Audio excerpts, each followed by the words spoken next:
우리가 예수 그리스도 안에서 얻은 구원, 바로 부활하신 우리 주님이 우리에게 주시는 구속 속량이 역전과 반전의 뒤집기입니다. 오늘 본문의 말씀 이사야서 35장 10절에 말합니다. 여호와의 속량함을 받은 자들이 돌아온다. 조건이 다른 것 아닙니다. 여호와의 속량, 구속을 얻은 자에게는 어떤 결과가 오느냐? 시온에 이를 때 그들의 머리에 영영한 희락을 띠고 기쁨과 즐거움을 얻으리니 슬픔과 탄식이 사라지리로다. 우리에게 주어지는 축복의 말씀인 줄로 믿습니다. 코로나19로 인해서 슬픔과 탄식이 우리를 점령하고 있는데 우리가 속량의 기쁨을 가지고 주의 구원을 노래하며 시온에 우리 안디옥 교회 모여 찬양할 때 하나님 우리의 삶에 슬픔과 탄식을 몰아내시고 우리에게 역전을 주시고 반전을 주시고 뒤집기를 주실 줄로 믿습니다. 2021년 새봄입니다. 부활의 계절입니다. 부활절 예배를 드렸습니다. 부활절 예배를 끝나지 말고 오늘 주신 이 말씀 그대로 우리가 영영한 희락을 띠고 기쁨과 즐거움을 얻어서 역전과 반전과 뒤집기를 이름으로 슬픔과 탄식이 사라지고 코로나19가 우리의 삶에서 종식되어지기를 축원합니다. 바울은 로마서 8장 28절에서 역전의 삶을 살고 반전의 삶을 살고 뒤집기의 삶을 사는 성도의 결론, 삶의 결론을 말했습니다. 같이 고백합니다. 우리가 알거니와 하나님을 사랑하는 자 곧 그의 뜻대로 부르심을 입은 안디옥 성도들에게는 모든 것이 합력하여 선을 이루나니라. 여러분 믿으십시다. 오늘 찬양한 것처럼 말씀 나눈 것처럼 역전을 믿읍시다. 반전을 믿읍시다. 뒤집기를 믿읍시다. 그러기 위해서 첫 번째 스스로 여러분 자신부터 역전과 반전의 뒤집기의 사람이 됩시다. 부활신앙인 믿음의 사람은 환경과 조건의 반전과 역전이 이루어지기 전에 자기가 먼저 스스로 역전의 사람, 반전의 사람, 뒤집기의 사람이 되는 것입니다. 환경과 조건을 내 마음대로 합니까? 돈이 내 삶을 바꿔놓을 수 있습니까? 아니요. 우리나라 제1부자 이건희 회장이 몇 조 단위의 재산을 가지고 있고 나중에 죽은 다음에 물려주는 거 보니까 세금만 조 단위가 넘어요. 어마어마한 부자인데 돈을 그렇게 많이 가졌는데 수년 동안 삼성병원에서 누워 있었어요. 돈이 있다고 그 삶이 바뀐 게 아니에요. 권세가 환경과 조건을 바꿉니까? 대한민국 대통령 최고의 권세를 가졌는데 벌써 몇 명이나 감옥에 아직도 감옥에 2명이 갇혀 있어요. 아무 의미가 없어요. 환경과 조건은 우리가 바꿀 수 없어요. 근데 바꿀 수 있는 게 있어요. 내 자신은 내가 바꿀 수 있어요. 여러분 사람이 나를 바꾸는 것도 쉬운 일이 아니지만 내가 마음에 결단하고 내가 노력하면 내가 나를 바꿀 수 있는 것은 가능한 일이에요. 여러분이 환경과 조건 말하지 말고 여러분 자신 스스로 먼저 역전의 사람 되세요. 반전의 사람 되세요. 뒤집기의 사람이 되세요. 다윗이 어린 시절부터 서러움을 당하고 소외를 당하고 인정을 받지 못하고 어떻게 보면 좌절과 절망에 빠질 수밖에 없는 상황에 놓은 것이 다윗이었어요. 자기 집에 사무엘 선지자가 유대인의 왕을 세우기 위해서 기름 붓기서 온다는 얘기가 들리는데 아버지가 이새가 다윗은 그 자리에 참여도 안 시켰어요. 무시해버렸습니다. 어린아이고 보잘것없고 능력이 없고 형님들에 비하면 한참 떨어지니까 너는 이 자리에 들어올 필요도 없다는 거죠. 그래서 아예 부르지도 않았는데 그때 다윗이 들판에 앉아가지고 좌절하고 절망하고 탄식한 게 아니죠. 다윗은 그렇게 소외되었어도 수금을 타며 하나님을 찬양하며 그렇게 소외된 자리에 있었어도 다윗은 어떤 사람이었습니까? 역전의 사람이었고 스스로 반전의 사람이었고 스스로 뒤집기의 사람이 되어서 감사를 가졌는데 나중에 결국은 하나님께서 누구에게 기름을 붓게 합니까? 다윗에게 기름을 붓게 하는 것을 봅니다. 여러분의 삶 속에 어떻게 보면 다윗처럼 인정받지 못하고 열등함을 느낄 수밖에 없고 저로 뒤처지는 상황에 놓인다 할지라도 환경은 그렇게 된다 할지라도 여러분 스스로가 다윗과 같은 역전의 반전의 뒤집기의 사람으로 서게 되길 간절히 바랍니다. 더 극적인 역전과 반전의 뒤집기의 복을 받은 사람이 요셉이죠. 요셉은 노예였고 풀려날 수 없는 죄수의 자리까지 들어가는 비참한 자리에 떨어졌으나 그는 어떻게 했습니다? 스스로 형통한 사람이 됐습니다. 창세기 39장 2절에 여호와께서 요셉과 함께 하심으로 그가 형통한 자가 되어 그 주인 애굽 사람의 집에 있으니, 하나님이 역사하시는 것은 함께 하시는 것까지는 하나님의 역사예요. 근데 하나님이 함께 하실 때 스스로 형통한 자가 되는 것은 내일이에요. 우리 안디옥교도 지금 같이 예배 드리는데 여기 하나님 함께 하세요. 근데 이 가운데 어떤 성도는 스스로 형통한 자가 되어서 감사하고 불평하지 않고 믿음으로 마음을 다지고 나가는 사람이 있는가 하면, 예배 드릴 때는 아멘 했는데도 불구하고 이 성전을 나가자마자 다시 세상 생각으로 물들어져서 불평하고 원망하는 사람이 있을 수 있는데, 오늘 11시 예배는 그런 불평의 사람은 하나도 없기를 간절히 바랍니다. 여러분, 형통한 사람이 되는 것은 하나님이 아무리 나한테 형통을 줘도 내가 스스로 형통한 사람이 돼야 합니다. 내가 우리 윤호에게, 우리 아들이기 때문에 아무리 많은 줘도 자기가 스스로 나에게 받은 것을 가지고 자기 관리를 하고 스스로 형통한 사람이 돼야지, 내가 그걸 억지로 형통한 사람을 만들 수 없습니다. 성경에 분명히 말하죠. 하나님이 함께 하심으로 그가 형통한 자가 되었다는 겁니다. 요셉의 반전의 신앙이 누구의 신앙입니까? 우리 안디옥 성도들의 신앙인 줄 압니다. 여러분, 예수님과 함께 부활하셨습니까? 살리심을 받았습니까? 예수님과 함께 일으키심을 받았습니까? 예수님과 함께 여러분이 하늘에 앉히심을 받았습니까? 그렇습니다. 우리는 하나님이 우리와 함께 부활의 축복을 주셨는데, 이 속에서 우리가 먼저 환경이 바뀌기 전에, 조건이 바뀌기 전에 내가 스스로 형통한 자가 되어야만 합니다. 시편 84편 5절에 말했습니다. 주께 힘을 얻고 그 마음에 시온에 들어가 있는 자는 복이 있나이다. 똑같은 내용입니다. 주께 힘을 얻고, 하나님이 힘을 주시는 것은 하나님 일이지만, 그 다음에 내가 마음에 오솔길을 가지면 안 돼요. 내 마음에 1차선 정도만 가지면 안 돼요. 내 마음에 고속도로, 내 마음에 시온에 들어가 활짝 열려지는 것은 내가 할 일입니다. 여러분, 스스로 형통한 자가 되십시오. 오늘 말씀을 들으면서 여러분 가슴에 마음에 손을 얹어놓고 나를 돌아보세요. 나는 어떤 마음을 가지고 사나? 나는 어떤 사람인가? 내가 환경과 조건에 매이지 않고 스스로 형통한 사람인가? 아니면 환경과 조건에 매여 있는 사람은 아닌가? 처음부터 얘기한 겁니다. 코로나19가 우리 속에서 역사하는 거 사실이고, 4차 유행이 눈앞에 다가오는 것도 사실이고, 백신이 왔는데 백신 접종이 지금 문제가 생긴 것도 사실이고, 솔직히 말해서 우리나라 정부가 백신 확보를 제대로 했는지 안 했는지 지금 의문이 드는 것은 우리가 믿을 수 없는 것도 사실이에요. 근데 그보다 더 뚜렷한 사실, 하나님이 대한민국을 붙잡고 계시고 우리 가운데 살아계신 것은 더 큰 사실이에요. 이걸 믿는 사람, 이것을 믿음을 간직하는 사람은 스스로 형통한 자가 되지만, 오늘 와서 말씀을 들으면서 아멘은 하지만 하나님의 역사하심을 믿지 못하는 사람은 스스로 형통한 자가 될 수 없는 거죠. 오늘 여러분이 스스로 형통한 자가 되어야만 합니다. 자, 옆에 있는 분에게 인사합니다. 알아서 하세요. 둘째로, 역전과 반전의 뒤집기 고백을 담고 삽시다. 내가 입술로 한두 마디 하는 게 아닙니다. 담임 목사가 이렇게 고백합시다 해서 따라하는 고백이 아닙니다. 담고 삽시다.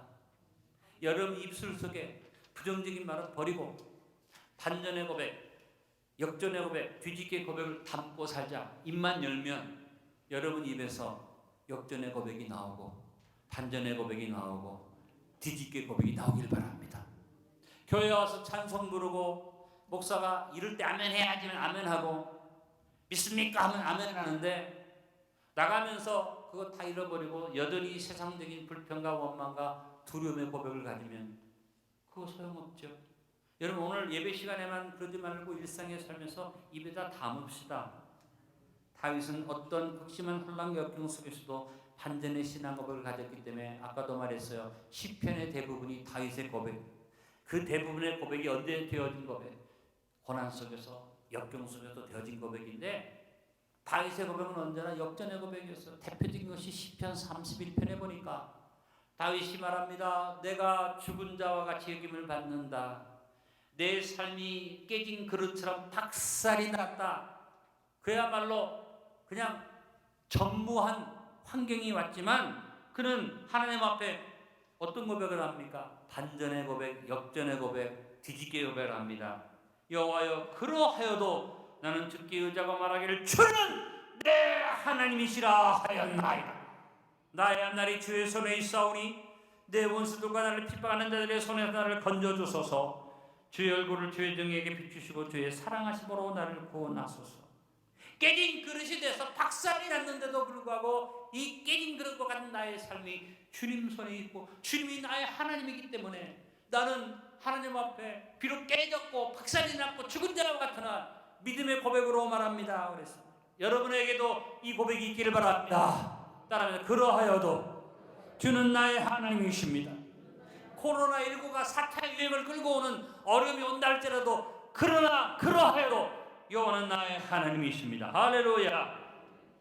요셉이 역경 속에서 힘든 고난 속에서 그가 하나님 앞에서 축복의 자리에 섰을 때 그의 삶 속에서 어떤 고백이 나옵니까? 므낫세. 아들을 낳자마자 그 입에서 나온 것이 므낫세입니다. 잊어버리지. 그의 입술에 고백이 담겨져 있습니다. 원한을 잊어버리고 형제들의 배신을 잊어버리고 보디발의 아내 간악한 계교를 잊어버리고 그거 다 잊어버리자. 내가 이것 마음에 담아두지 않겠다고 고백하면서 요셉이 반전의 고백, 역전의 고백, 뒤집기의 고백으로 자기 마음을 그런 사탄의 권세에 빼앗기지 않고 믿음의 고백을 가지고 나갔기 때문에 마지막에 자기 아버지 야곱이 죽은 다음에 형제들이 두려움에 떱니다. 아버지가 살아계셨을 때는 요셉이 아버지 때문에 우리를 용서했지만 아버지가 돌아가셨으니까 우리를 이제 원수 갚을 거 아니에요. 또 두려워 떨어져 와가지고 요셉 발 앞에 엎드려서 아버지가 살아계셨을 때 말씀하신 것을 기억하고 우리 용서해달라고 할 때 요셉이 뭐라고 말합니까? 그 입에 기가 막힌 역전의 고백, 반전의 고백, 뒤집기의 고백이 나옵니다.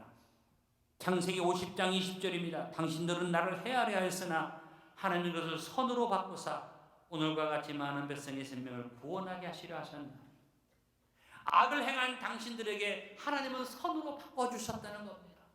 여러분 삶 속에 아무리 악한 역사가 벌어져도 여러분 입술에 고백을 담으세요. 선으로 바꾸사. 한번 고백합니다. 코로나19가 괴롭히나 선으로 바꾸사. 우리에게 고난이 왔으나 그것을 선으로 바꾸사. 그래서 어떻게 결과는 나만 잘되게 아니라 많은 백성의 생명을 구원하게 하시려는 하나님의 역사를 고백하고 담고 요셉이 얘기했습니다. 여러분, 저와 여러분의 입술이 이런 고백들로 꽉 담겨지길 바랍니다. 현실을 부정하는 게 아니고 현실 파악을 제대로 못하는 게 아니고 우리가 상황 판단을 못하는 게 아닙니다. 깨진 그릇이에요. 죽은 자와 같아요. 내가 내 상황을 제대로 알지 못하고 그냥 무조건 믿습니다가 아닙니다. 상황을 분명히 압니다. 그러나 그러하여도 그 다음에 고백은 상황은 그래도 상황은 그렇게 어려워도 내 입술의 고백은 주는 내 하나님이십니다. 내 앞날이 내 시대가 주의 손 안에 있사오니 누가 깨진 그릇이라고 나를 버릴 수 있겠습니까? 하나님이 붙으시면 됩니다. 이 고백 저와 여러분의 입속에 담겨지기를 주님의 이름으로 축원합니다. 세 번째로 역전과 반전의 뒤집기 사람임을 보여주고 삽시다. 나 혼자 믿고 있는 게 아니라 이것을 만인 앞에 드러내는 겁니다. 내 믿음을 많은 사람 앞에 선포하는 것입니다. 다윗은 무시와 멸시와 천대 속에서도 어떤 고난과 역경의 어려움 속에서도 자기 믿음을 사람들 앞에 그대로 드러내고 고백을 했습니다.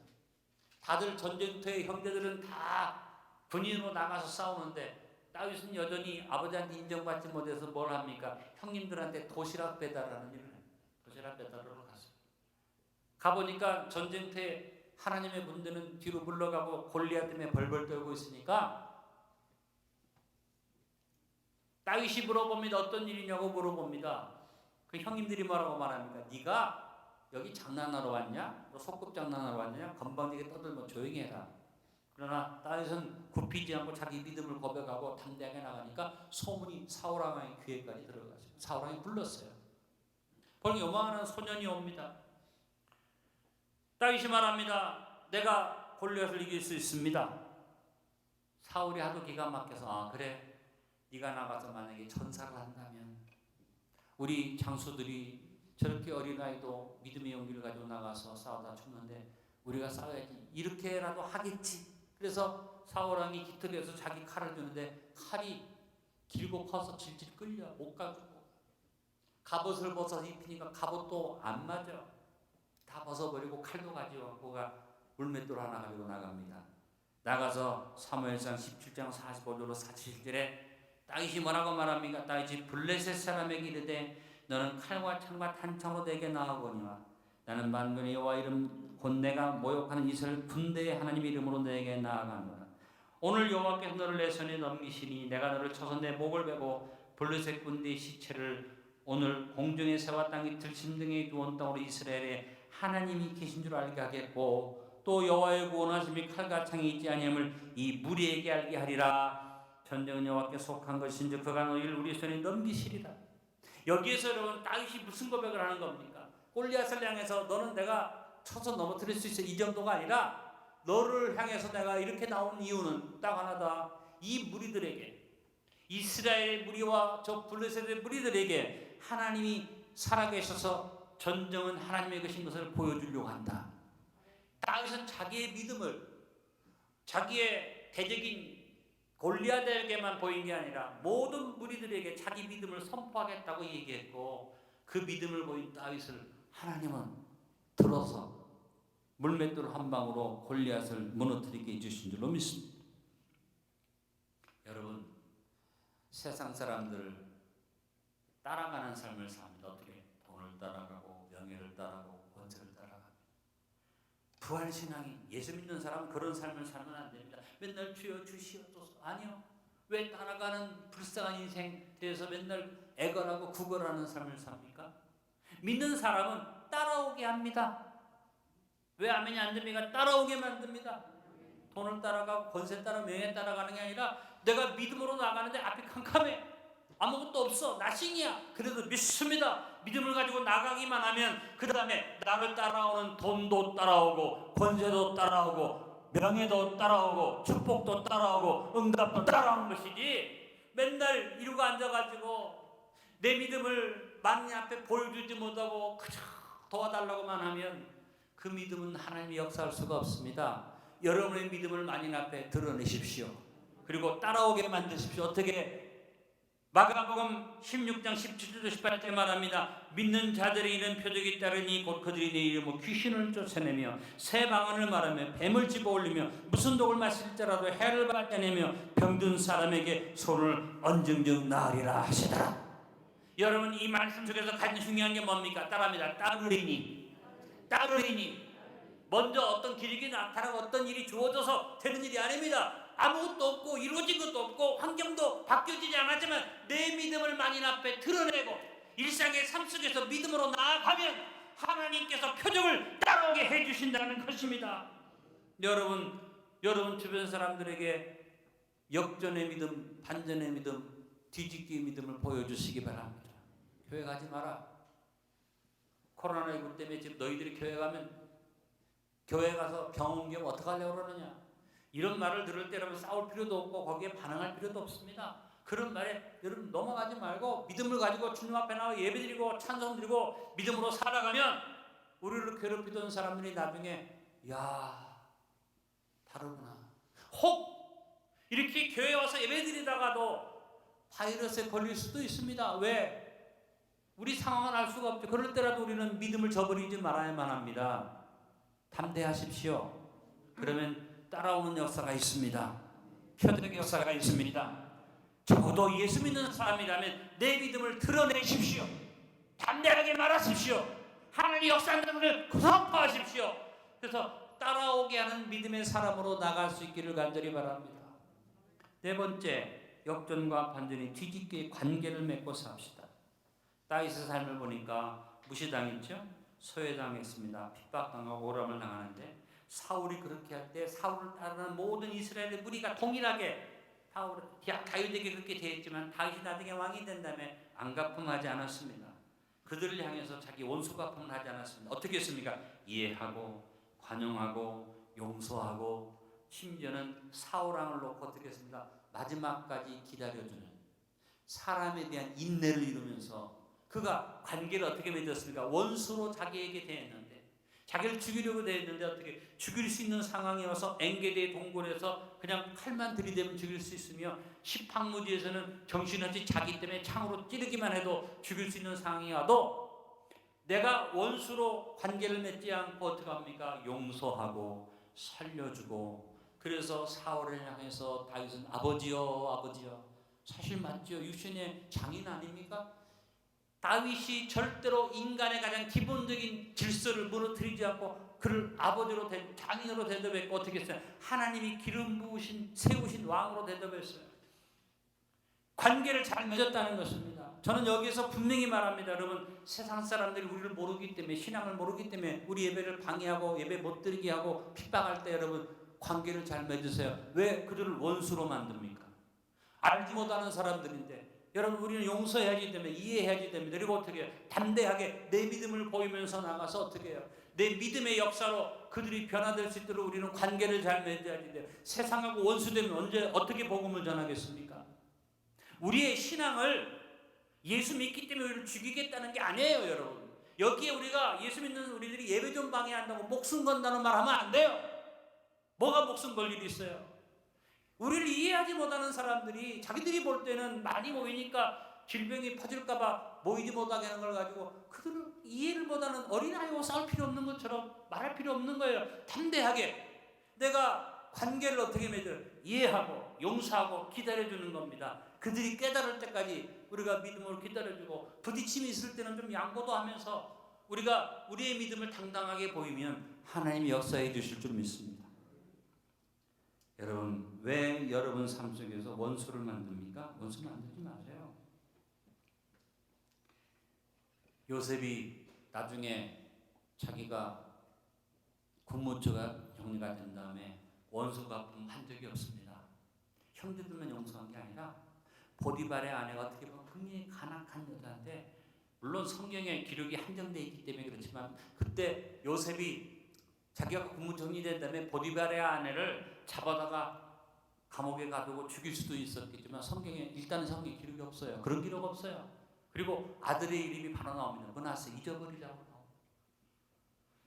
원수가 나한테 괴롭혔는데 내가 그를 향해서 어떤 관계입니까? 용서하고 이해하고 환영합니다. 그리고 제일 중요한 것은 여러분, 기다려주는 겁니다. 나를 이해하지 못하는 사람, 나에 대해서 나를 핍박하고 괴롭히는 사람 앞에 끝까지 기다려주는 겁니다. 예수님이 마지막까지 기다리셨어요. 그리고 마지막에 하신 말씀, 저들의 죄를 용서해 주십시오. 나중에 스데반이 죽으면서도 예수님이 한 말과 똑같이 저들의 죄를 용서해 주십시오. 지금 우리를 향해서 세상에 돌팔매들하고 괴롭혀 우리는 어떤 것을 할 수 있어요? 주님, 저들을 용서해 주십시오. 우리가 성숙된 성도로서의 관계를 잘 맺고 역전의 관계를 맺읍시다. 반전의 관계를 맺읍시다. 뒤집기의 관계를 맺읍시다. 가장 작은 삶의 현장, 내가 늘 만나는 사람들 속에서 여러분 관계를 어떻게 맺고 사시려 합니까? 역전의 관계, 반전의 관계, 뒤집기의 관계. 그래서 이해하고 관용하고 용서하고 기다려주는 관계를 맺는 사람에게 하나님은 그 삶에 놀라운 축복을 주시고 길을 열어주실 줄로 믿습니다. 오늘 말씀의 결론을 맺습니다. 우리는 삶의 역전과 반전의 뒤집기 열쇠를 이미 받은 사람, 부활신앙이에요. 부활신앙인답게 삽시다. 먼저 스스로 역전과 반전의 뒤집기의 사람이 됩시다. 우리 입술에 역전과 반전의 뒤집기의 고백을 아예 담고 삽시다. 주변의 모든 사람들의 역전과 반전의 뒤집기 신앙을 일상에서 드러내 보이도록 합시다. 모든 관계를 이해와 용서와 관용의 인내로 역전과 반전의 뒤집기의 관계를 맺고 삽시다. 우리가 코로나19의 슬픔과 탄식을 예수님의 이름 물리치기 위해서 속량의 영영한 희락과 기쁨으로 우리가 감사드리면서 역전과 반전의 뒤집기의 승리를 이루며 삽시다. 오늘 본문의 말씀 한 번 더 읽어봅니다. 여호와의 속량함을 받은 자들이 돌아오되 노래하며 시온이로 그들의 머리 위에 영영한 희락을 띠고 기쁨과 즐거움을 얻으리니 슬픔과 탄식이 사라지리로다. 이 말씀에 더하거나 빼지 말라고 했지만 한번 우리 현실에 맞춰서 한번 이렇게 읽어봅니다. 여호와의 성령함을 받은 안디옥 성도들이 돌아오되 노래하며 안디옥 성전에 이르러 그들의 머리 위에 영영한 희락을 띠고 기쁨과 즐거움을 얻으리니 코로나19로 말미암아 들어오는 슬픔과 탄식이 사라지리로다. 여러분, 이 위기의 상황 속에서 우리가 어렵다고 힘들다고 두려워하지 말고 역전의 사람 됩시다. 반전의 고백을 담고 삽시다. 뒤집기의 성도로 승리하며 나아가는 믿음의 걸음들이 될 수 있기를 간절히 축원합니다.